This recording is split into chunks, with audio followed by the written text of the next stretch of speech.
Fala galera, aqui é o Gessé Sangari do Direito de Verdade. Estou hoje com o Enzo, meu amigo vereador de Santa Rosa, veio visitar Porto Alegre e está participando desse nosso quadro aqui para falar um pouco sobre a sua trajetória, como é que ele entrou na política, quais são as pretensões futuras e como é que está a cidade de Santa Rosa. Obrigado por ter vindo, Enzo, meu amigo, que antes de se tornar vereador, a gente já conversava bastante por telefone, tivemos a oportunidade de se conhecer, e agora aí vereador, mais votado no Republicano de Santa Rosa. Parabéns aí, obrigado por ter comparecido. Obrigado, Gessé, ao pessoal que está nos assistindo. É um prazer estar aqui contigo conversando, contando um pouco da minha história, da minha trajetória também, como eu me tornei o vereador mais jovem da história da minha cidade e o que a gente busca aí auxiliar para transformar o nosso país, o nosso estado, num lugar melhor. Não, é interessante o seguinte, ó, ele se tornou mais jovem, eu não sabia, mas eu sabia que em 2020 tu tinha concorrido e tu não tinha idade para assumir. Eu achei que talvez nesse interregno aí de 3 anos tivesse alguém se eleito com uma idade menor, mas não, mesmo assim, mesmo tendo, não conseguindo assumir por conta da idade, ter sido suplente, não ter surgido a vaga, ainda assim tu se tornou o mais jovem da história da cidade. Exatamente, Gessé. Lá em 2020 eu concorri com 17 anos, eu fazia 18, 5 dias após a eleição, que era, naquele caso foi em 2020, foi finalzinho de novembro, ali metade de novembro, 15 de novembro, e eu fazia dia 21 de novembro, 18 anos. Então eu teria a idade mínima na data da diplomação, na data da posse tranquilo, mas eu não tinha na data do registro. E todos os cargos políticos no Brasil até 2016 era a idade mínima deveria ser comprovada na data da posse. Sim. Em 2016 a Dilma fez um dos últimos decretos que ela fez lá, algumas das alterações, colocando que o marco da idade mínima teria que ser na data do registro para candidaturas a vereador. E isso me impossibilitou de concorrer de forma normal. Mas, no nosso entender, na visão jurídica também, a Constituição deveria ser a Carta Magna, então, o que rege tudo, e na Constituição diz e garante que a idade mínima tem que ser na data da posse, então, 1º de janeiro. E nós concorremos com uma liminar, buscamos isso na justiça, fomos levando até o final da campanha. Início, umas semanas antes, então, da diplomação mesmo, a gente veio a confirmação de que tinha vindo o indeferimento da candidatura. Não tinha sido eleito, os votos não fariam diferença para nominato também colocar mais um vereador, mas foi um passo importante para a gente lançar um nome, colocar para as pessoas uma ideia diferente. Imagina um guri de 17 anos numa cidade do interior. Eu fiz mais votos que secretários municipais que estavam concorrendo naquela oportunidade. Tinha o secretário de Cultura da cidade e a secretária de Assistência Social. E eu fiz o dobro de votos que eles tinham feito. Então, foi um grande passo com uma candidatura sob júdice. Então, Sim, que afeta. Que afeta, né? E com 17 anos, sem estrutura nenhuma, a gente conseguiu dar esse passo muito importante para fazer a diferença. Então, consequentemente, o resultado de 2024 veio com base em 2020. Não, isso é uma coisa interessante. Toda campanha, ela é um jogo completamente diferente, só que os erros que tu cometeu no passado ajudam tu ter uma noção sobre como não cometer eles novamente, como maximizar o teu alcance, a tua visibilidade, a tua palavra, o teu argumento, o teu próprio embasamento acaba sendo muito importante. E as pessoas não se dão conta de como concorrer ajuda nesse aprendizado. Então, eu mesmo não tive a oportunidade de concorrer em 2018, fui perseguido politicamente, não tive essa oportunidade. Quando concorri em 2022, bati na trave, mas tenho certeza que se eu tivesse concorrido em 2018, teria sido a diferença para me eleger deputado estadual. E perguntar aqui por cima como é que tu começou a te interessar por política, já que tu foi candidato ainda antes de ter idade para concorrer. A minha família sempre foi muito envolvida com política, então, anos atrás, antes mesmo de eu estar nos planos de nascer, a minha bisavó foi a primeira mulher candidata a vereadora em Lajeado. E a minha família sempre gostou muito de política. Os meus avós aí optaram por ir para Santa Rosa e construíram a família deles lá. Minha mãe casou com o meu pai, que já era natural de lá. E o Osmar Terra, então, que foi prefeito de Santa Rosa, tinha uma ligação muito forte com o meu avô. E o meu avô acabou sendo subprefeito do distrito lá, da linha 7, depois foi secretário de obras por um período. Então a família foi pegando cada vez mais gosto pela política. Em 2012, a minha avó paterna concorreu a vereadora para preencher a cota de mulheres que precisava naquela oportunidade. E os meus pais sempre estiveram no meio, mas nunca foram candidatos. Então, a mãe trabalhou como assessora de vereador lá, trabalhou na prefeitura em 2 governos. E eu fui pegando gosto. Quando o pai e a mãe disseram, a gente não quer mais saber de política. A partir de hoje, aqui dentro de casa não se fala mais. Deu uns meses e eu disse, eu vou concorrer em 2020. E daí o pai, não, tu tem certeza? E daí a gente sentou e daí eles começaram. Eles nunca me impediram de sonhar com isso, mas eles me colocaram sentado, como todos os pais fazem, né? Para colocar na cabeça da gente que é melhor. Ó, tem esse ponto da política. Tem o lado bom, tem o lado ruim, tem prós e contras. Tu quer passar por isso? É a tua escolha. A gente vai te abraçar com o que tu decidir. E daí eu disse, não, eu quero. E nós fomos com a cara e com a coragem no meio de uma pandemia. Então a gente trabalhava, meus pais trabalhavam com o setor de eventos lá. Parou tudo. Então nós estávamos numa estrutura familiar também não muito boa para te entrar numa campanha. Mas pai e a mãe disseram, não, é a tua vontade, é o teu sonho, a gente vai abraçar e vamos para cima. E aí fizemos uma campanha, mas veio muito da minha ligação familiar. Então, quando eu nasci em 2002, minha família tinha uma ligação com o MDB naquela época, e nas campanhas do Rigoto, a minha mãe apareceu grávida na televisão, então eles colaram um adesivo do Rigoto lá. E depois disso, eu participei de todas as campanhas municipais e estaduais lá da região. O que eu mais gostava na época era ir atrás de uma caminhonete juntando os cavaletes que tinha. Né? O pai puxava, me alcançava, as bandeiras, ia nos comitês. Isso foi me cativando para entrar na política, né? Então, algumas pessoas, quando vivem nisso, né? Embora eu fui muito ligado aos meus avós, por o pai e a mãe estar nas campanhas, então, às vezes, final de semana, eu via eles quando eu acordava, quando eles chegavam no finalzinho do dia, não dava tempo de fazer muita coisa, e às vezes algumas pessoas que são envolvidas dessa forma com política optam por não participar. Ah, não, os meus pais não estavam 100% ali, então eu não gosto de política por isso. Mas eu entendi que eles se doaram de uma forma, porque eles gostavam também. E na minha visão dos últimos anos aqui, a gente teve umas mudanças políticas. E se a gente for optar por não se colocar como um agente para transformar a política, a gente vai ser, naquela velha frase, né? Quem não gosta de política é governado por quem gosta.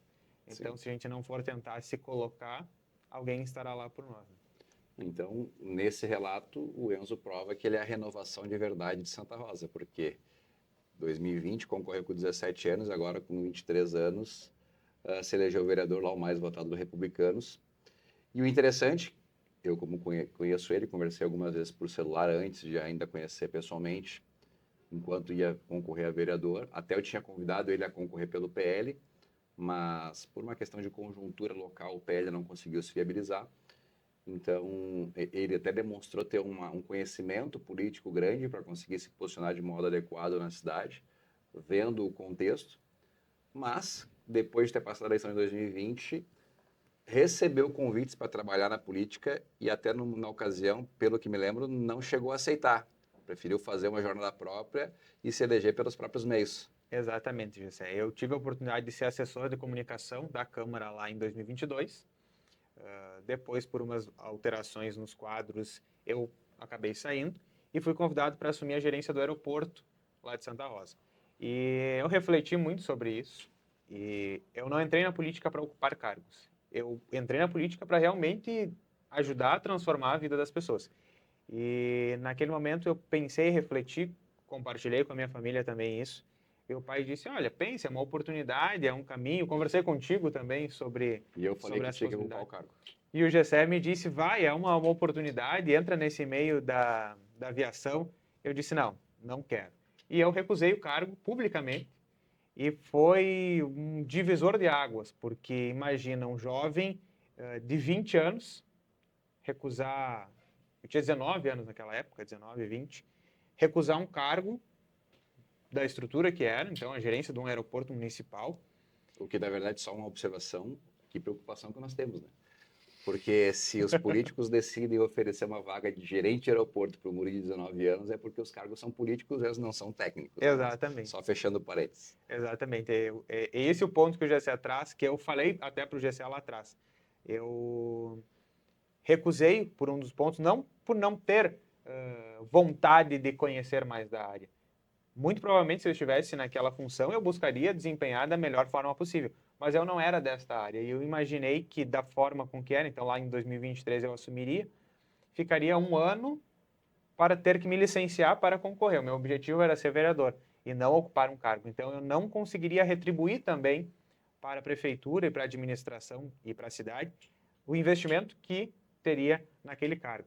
Então eu recusei e para a maioria dos políticos isso foi uma ofensa, porque imagina um guri de 19 anos recusar um cargo de gerente de aeroporto, que talvez seria o sonho da maioria para ter Sim. um palanque político. E isso me levou a ser o único vereador eleito em 2024 que não tinha uma estrutura. A maioria dos que estavam ali ou era um presidente de partido, ou tinham assumido na Câmara de Suplente os 4 anos, ou até 4 meses, 6 meses antes da eleição, estavam ocupando um cargo. Então eu optei por sair lá no final de 2022, fiquei sem, por uma opção própria, trabalhei na iniciativa privada, e isso incomoda também, de certa forma, porque dentro do meu partido, como o Gessé disse, eu fui o vereador mais votado. Então eu tive que entrar, eu entrando, alguém teve que sair para mim poder ocupar aquela vaga. E era um vereador que já era eleito. Então isso acaba, de certa forma, sucedendo, né? Vai juntando aí uma série de fatores para também a renovação política incomodar quem já estava, né? Sim, é interessante como a renovação gera novas práticas, né? E daí justamente tira as pessoas da zona de conforto. Vou entender um pouquinho Santa Rosa. Santa Rosa fica no noroeste do estado. Quantos quilômetros de Porto Alegre, mais ou menos? 500 e poucos quilômetros. Quantas horas de viagem? 7 horas. E é uma distânciazinha. Até agora não tive a oportunidade de ir, mas vou ir visitar o vereador lá. Perdi a oportunidade quando foi o Bolsonaro. Acabei não conseguindo ir. Estou devendo essa visita para ele. Como é que é o histórico, rapidamente, para as pessoas saber, político de Santa Rosa, ao longo dos últimos 8, 10, 12 anos? Quem comandou a cidade, quem comanda hoje, como isso foi bom ou foi ruim para a cidade de Santa Rosa?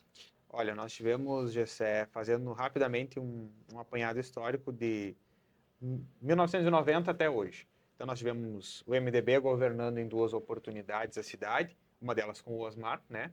E depois o Progressistas governou boa parte dos últimos anos. Então de 2000 até 2008 o Progressistas governou a cidade, então por 8 anos ali.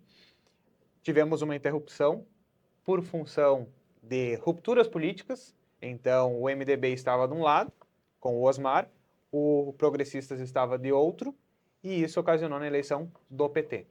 Se naquele momento o PP e o MDB tivessem se unido, o PT não teria governado. Mas foi o único momento que o PT governou a cidade. E ficaram 4 anos. Ficaram 4 anos e não conseguiram a reeleição. E foi um momento muito bom para eles, porque eles tinham o famoso alinhamento das estrelas. Então, 2008 a 2012, eles tinham o Orlando lá em Santa Rosa como prefeito, o Tarso no governo do estado e a Dilma na presidência. Então, era um momento de fartura. Então, com todos esses recursos que eles conseguiram levar, mesmo assim eles não conseguiram a reeleição. E depois, então, em 2012, o PP voltou com o ex-prefeito Alcides Vicini, que ficou até 2020. E agora, quando fechar esses próximos 4 anos, nós ficamos com 8 anos da gestão do prefeito Anderson. Então, vai dar dos 28, 24 anos de PP, direita na prefeitura, fora os outros 8 anos que o MDB governou lá em 90. Então, nós somos uma cidade majoritariamente de direita. O prefeito Anderson fez 70% dos votos, Bolsonaro fez 70% dos votos lá. O PT baixou de 18 mil votos nessa eleição para 12. Então, se a gente for fazer uma comparação, que eram os mesmos candidatos, e só um candidato aumentou a votação, 6 mil votos que tinham votado no candidato do PT em 2020 votaram no candidato do PP, no candidato da direita do Bolsonaro. Então, nós temos uma virada de chave também, de forma política, de renovação, de mudança, e a cidade está se desenvolvendo. Então, é reconhecimento de um trabalho que traz resultados, né? Só para o pessoal que está assistindo aqui, que é de Porto Alegre, me acompanha, Santa Rosa tem vocação do que do ponto de vista econômico? Nós somos uma cidade de grande parte focada no setor de serviços, mas nós também temos um polo metal mecânico muito forte e a agricultura, como todo o interior do nosso estado, tem uma forte adesão. Então, nós temos a parte agrícola também, com grandes agroindústrias, com produção de peixe. Então, tem um foco muito grande na agricultura. A prestação de serviços é o nosso maior forte, mas nós temos lá hoje um ponto da Stara, então nós temos a metalúrgica, nós temos a GCO, também com uma forte empresa lá, todo um polo metal mecânico, polo moveleiro, e nós temos um Alibem lá, que é o nosso frigorífico de carne suína também, que acaba alavancando a cidade, e o que se tornou maior referência, tanto para a nossa pequena região e a macro região da Grande Santa Rosa, das Missões ali, da Celeiro, é o nosso hospital. Então, a área da saúde está se tornando muito referência lá. Nosso hospital de saúde está crescendo. Hoje tem quase 2.000 empregadores dentro do hospital. Nós somos um hospital que atende toda a macro-região. A nossa fundação de saúde também atende toda a macro-região, com hemocentro, com média e alta complexidade. É uma estrutura muito boa. Então, o próprio meio da saúde com o nosso hospital, agora com a hemodinâmica, com a cirurgia cardíaca, isso está expandindo mais. Então, nosso ponto principal lá é o setor de serviços, mas os outros serviços, as outras áreas vão se completando, né? O setor metalúrgico, a questão da saúde, da agricultura. Agora, em final de abril, a gente está chegando no ano da enchente. E eu não lembro exatamente como Santa Rosa foi afetada, mas eu lembro que naquela época eu vi um vídeo teu mostrando que a água subiu lá também. Como é que foi o impacto da enchente em Santa Rosa? Nós tivemos vários pontos do estado que foram afetados, né, GCR? A região metropolitana, Vale dos Sinos, de uma forma, nós lá do outro lado, de outra. Então, quando a água estava subindo aqui, 2 dias depois, começou a subir lá. Mas foi algo muito momentâneo, foi muito rápido. Então, Foi uma chuva pontual de lá que fez isso. Exatamente. Não foi decorrência das chuvas aqui da região metropolitana que ocasionou a enchente aqui. Foi uma do Vale dos coincidência. Sinos, que levou para lá. Não, foi uma coincidência. E até na última terça-feira que nós tivemos sessão lá, eu fiz um protocolo, então um requerimento para a prefeitura, solicitando que eles nos passassem então a informação de como estão as nossas pontes lá. A água subiu quase 15 metros. Então não é uma coisa pequena, né? Nós tivemos um grande problema.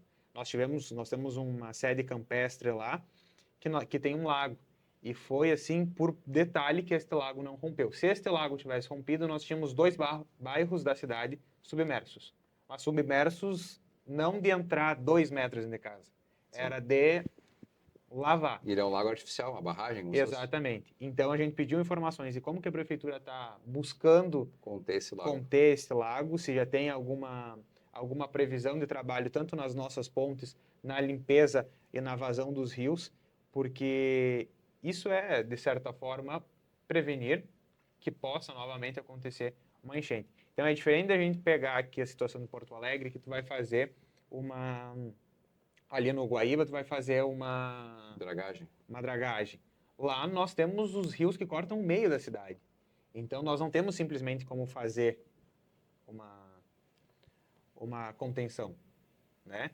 Porque por muito tempo foi liberado construções à margem dos rios. Inclusive a minha casa, a minha região ali da cidade, a parte baixa da cidade, é toda na encosta do rio.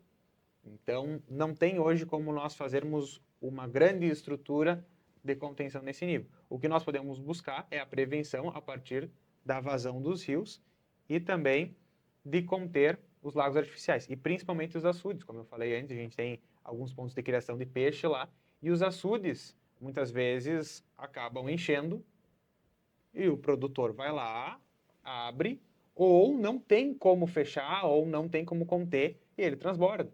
E isso são milhões de litros de água entrando no rio ao mesmo tempo.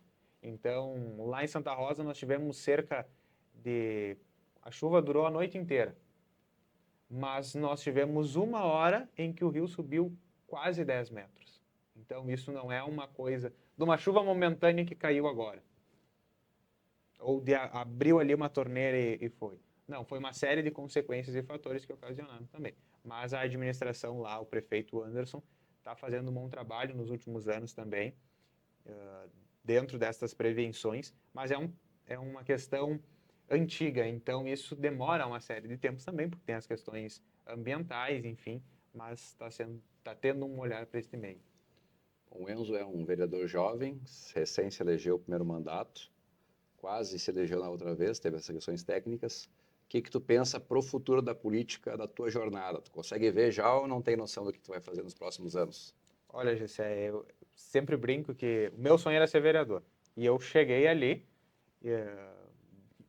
combatendo um pouco do sistema, por concorrer sob júdice, tentando passar esta questão, também era uma afronta ao sistema. Então, o meu objetivo principal é fazer um mandato de resultados para Santa Rosa, mostrar para o que a gente veio, está lá na Câmara.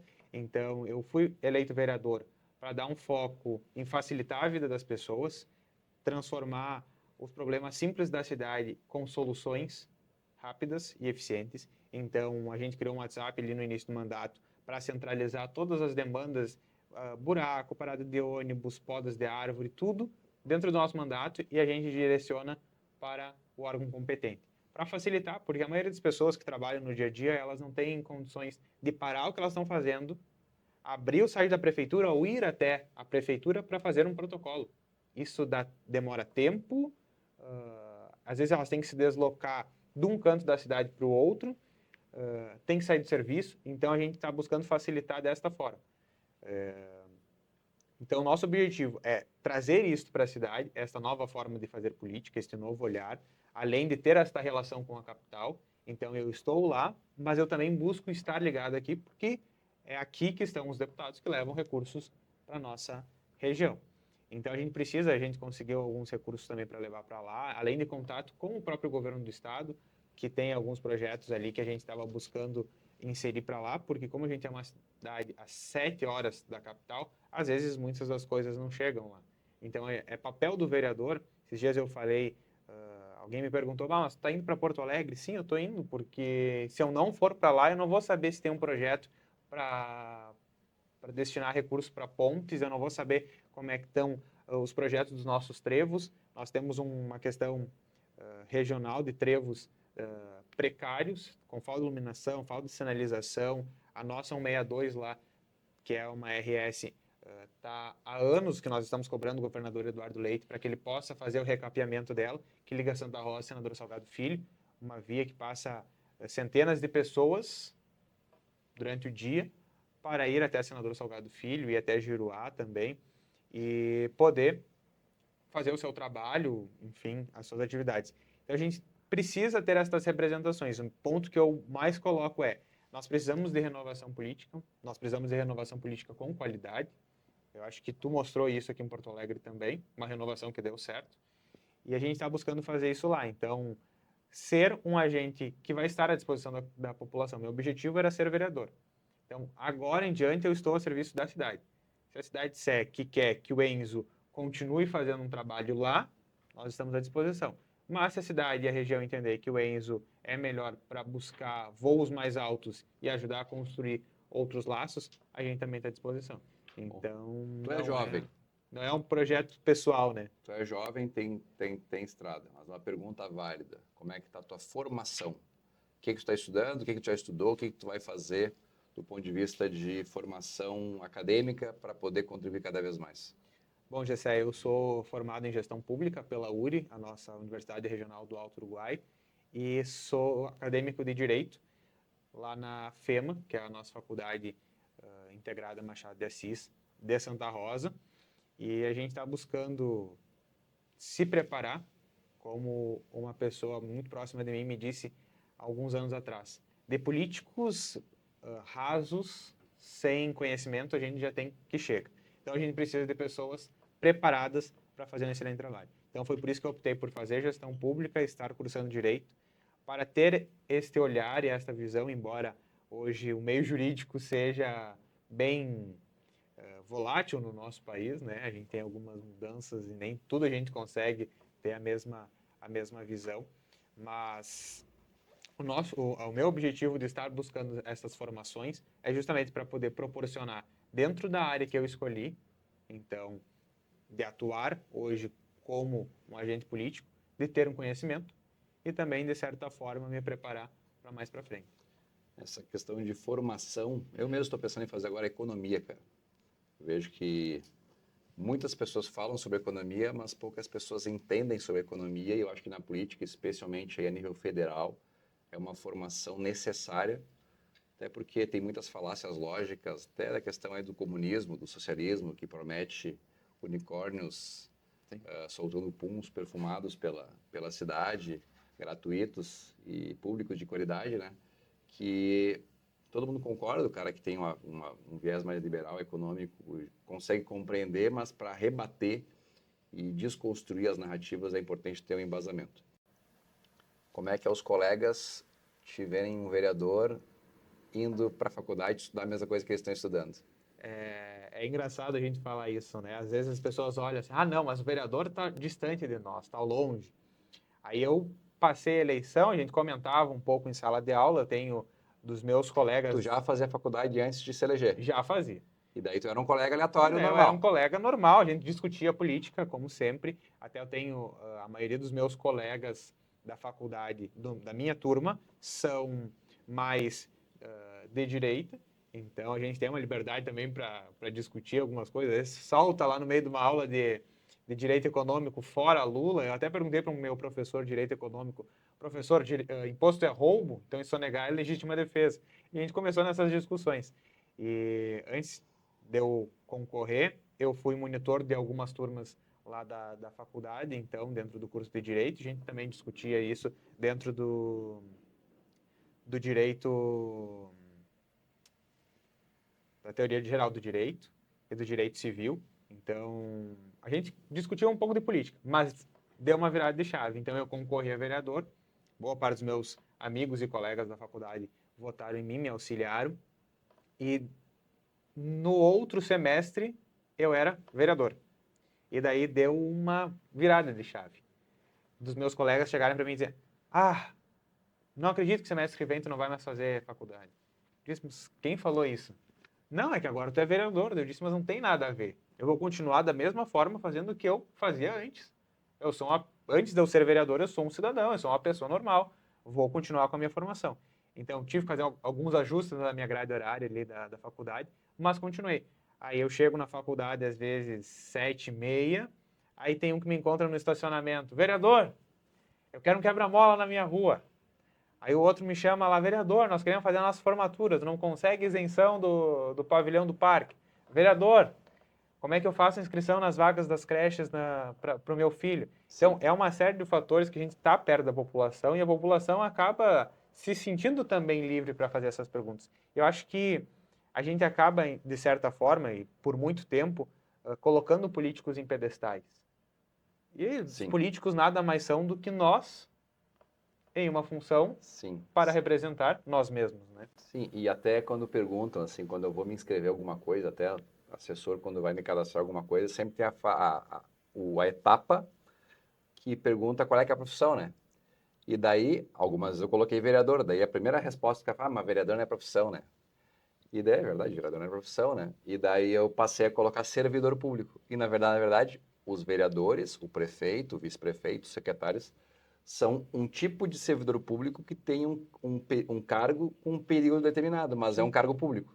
Então, os políticos são servidores públicos com cargo de tempo determinado. Ah, tem uma pergunta interessante para te fazer, que é uma pergunta que eu demorei para saber que existia e demorei para compreender ela e demorei para responder.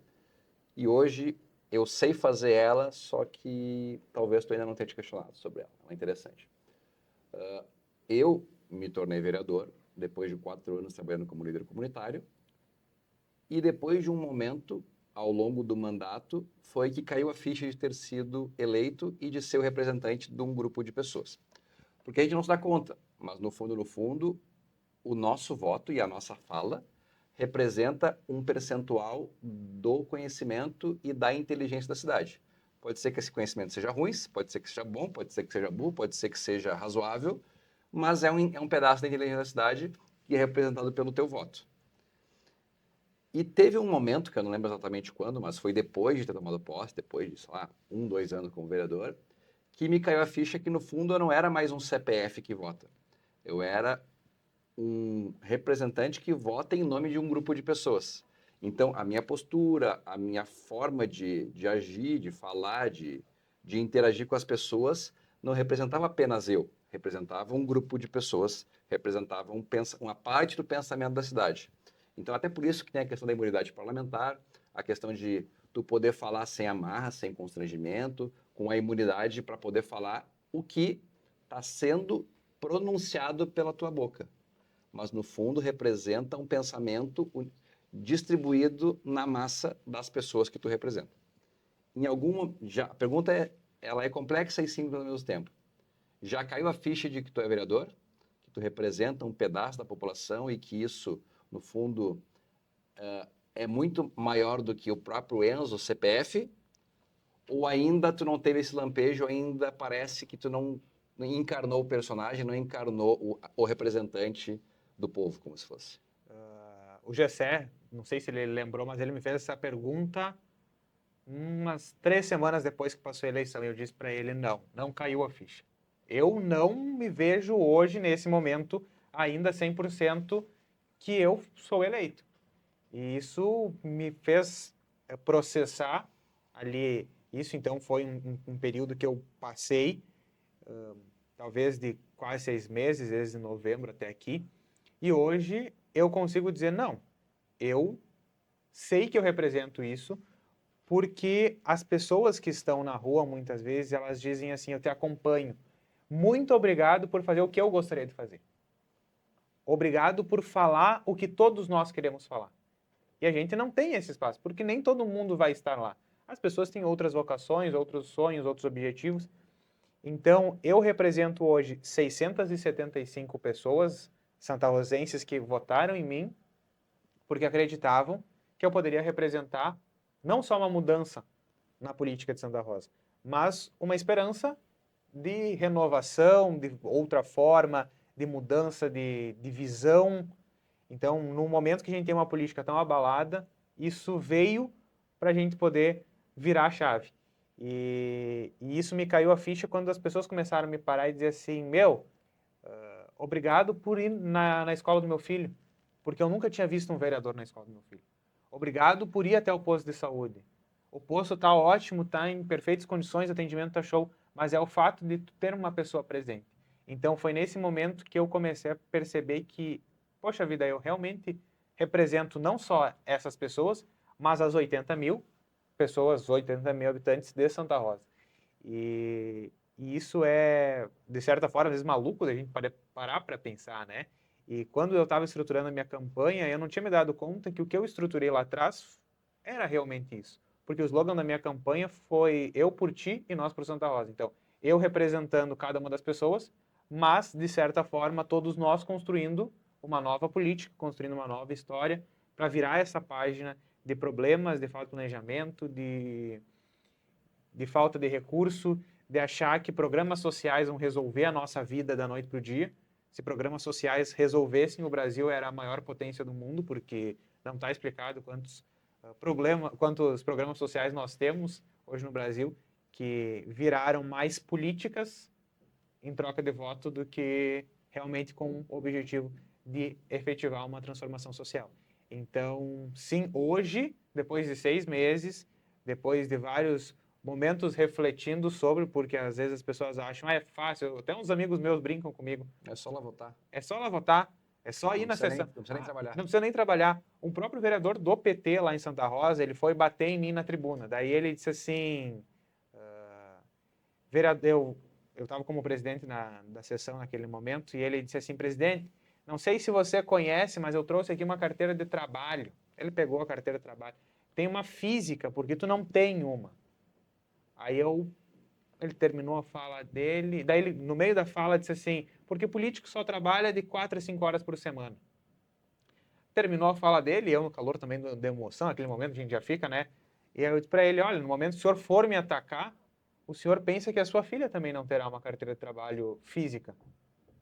Porque hoje no Brasil não se emitem mais carteiras físicas.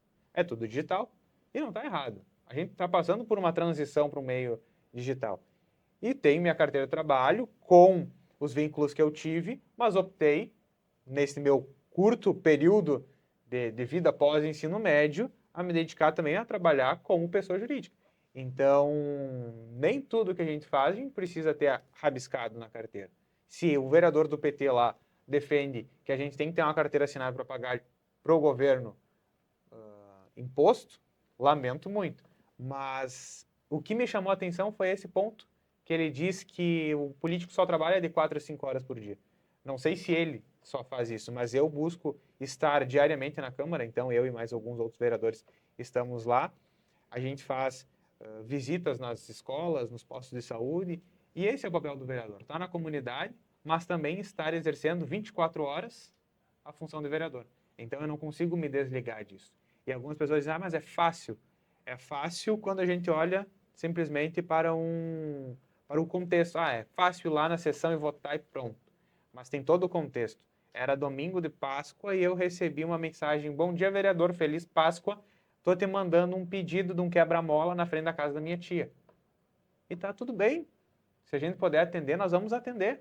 Mas eu não tenho hoje como desvincular o Enzo do vereador.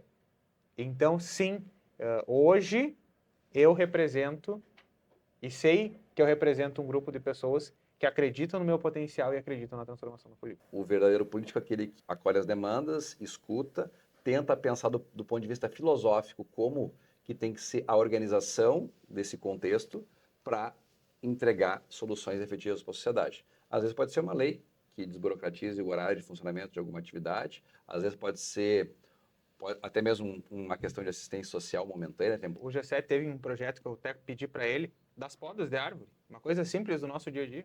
Que é burocrático, hoje a gente quer flexibilizar para que os laudos que já estão aprovados pelo município possam ser utilizados por privados para que ele faça sem precisar esperar pelo poder público. Então, são coisas que somente vivendo a cidade que tu vai ter acesso e vai entender como pode ser operacionalizada uma solução genérica que possa ser utilizada por toda a sociedade.